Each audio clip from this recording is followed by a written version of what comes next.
Mark Kikta. I retired as a captain in the United States Navy. Then I became the commanding officer of the S-32 on America. And then came Desert Storm. So we went over, we were up in the North Atlantic, but then Desert Storm came along, and that was a different experience. I had not experienced any combat before, so one of the nights that I remember as one, I guess emotional is the right word. We were all on board our ship. We were on America. Kennedy was in the Red Sea with us and Med, and so was Saratoga. And we had a big powwow, so all the COs of the squadrons got in helicopters and flew to the Kennedy. And we had a meeting about Desert Storm, saying, okay, tonight at midnight, Desert Storm's going down, and you know, all the details of what we were going to do. And we got back in our helicopters and flew back to our respective ships. And I remember thinking, the only thing I was worried about was how many wives was I going to have to tell, sorry, your husband was a great guy, but he didn't make it. I didn't sleep well that night thinking about that.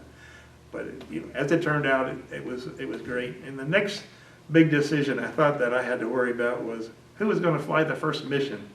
Doesn't seem like it ought to be a big deal, but when you're the CO and you got a squadron full of young men that are, you know, type A personalities and they want to do well and work hard, you have to figure out how to keep them motivated. So should I let the junior officers go on the first mission, or should the old man be the first guy on the first mission? You know, some are going to say, well, he stole the glory to go in the first one, and some would say he's a wimp, he doesn't want to go in the first one. So anyway, I took the first one, but it was an issue for me figuring out who should go. Who should I schedule on the first combat mission in Desert Storm? Well, for us, we did a lot of tanking we were out of the Red Sea, and we did a lot of tanking missions for the Hornets and the EA-6Bs.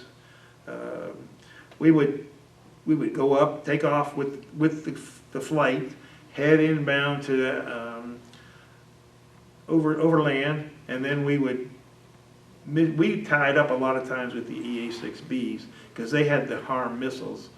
And what we would do is we'd turn our radar. We had a special mode in our radar that we could tickle the radar sites, and they would turn on their radars, and then the EA-6B would just home on that signal and blow it up. It's kind of like going to a fair and hitting the little furry heads that pop up we'd turn on that site, and then we'd shoot them down and go over to another one and do the same thing.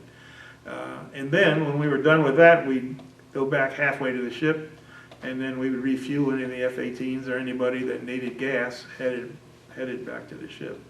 So those were the missions we did first. Later on, our missions in Desert Storm didn't change too much, other than we got to do some bombing of enemy patrol boats on the other side of the water there, because you had the Red Sea, then we had to go around to the Gulf. And so we did both. The America was the only carrier that did both. Half the time in the Red Sea and half in the Persian Gulf.